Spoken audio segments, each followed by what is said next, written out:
David Jordan.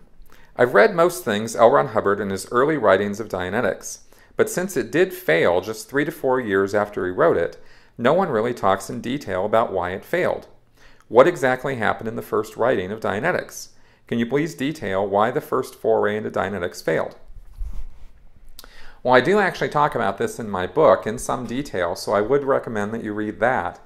But I will say here, I'm not going to get into all the details of it because it covers a couple years worth of information, covering 1950, 1951, 1952.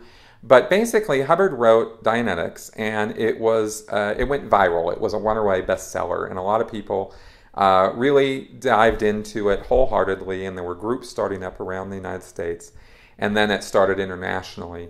And there were a lot of false promises made in Dianetics that caused people to get very, very excited about it, right? And they started practicing it on one another.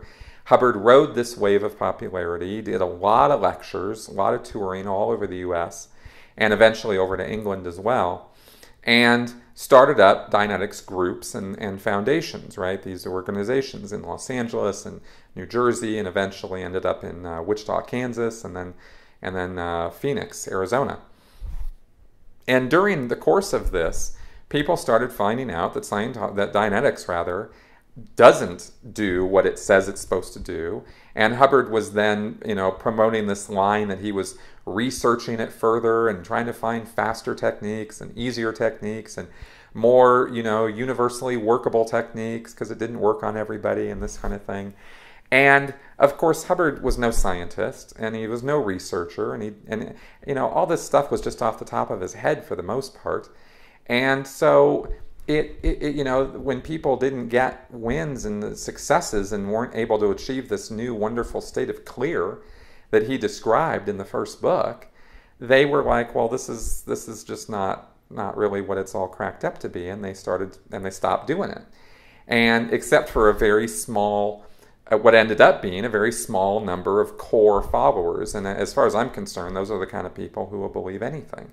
Any guru or spiritual leader or pseudoscientist can find people like that. And that's what Hubbard found. And that was the early followers of Dianetics who transferred over into Scientology. Because Hubbard got down. I mean, he ended up bankrupting the organizations because he did not know how to manage finances either. He was a horrible manager and a horrible executive. And so these organizations tanked, despite a lot of help from a lot of people. And then in 1953, he got a bailout because the whole thing had tanked, and he got a bailout by a guy named Purcell in Wichita, Kansas, and he screwed Purcell over too, right? And that whole thing tanked, and Hubbard lost the rights to Dianetics, and so he went off and started Scientology.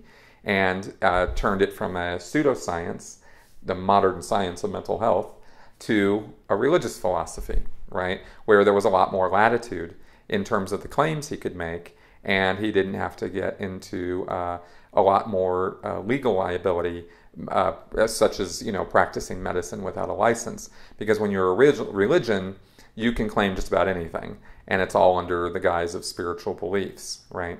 So that's kind of how that tanked and how he switched over, is because Hubbard was completely incompetent. And he was taking the money, and he was running all over the place, spending it like crazy, and he didn't have a care in the world about saving money or really working the organizations, because I think he knew, and whether he did or not is really moot, the subject didn't work. And if you have a science or a subject, where you're supposed to be improving people's lives and improving their mental conditioning and their stability and that sort of thing, and it doesn't work, then it's going to fail. It's going to bomb, right? And that's what Dianetics is. So that's why it failed.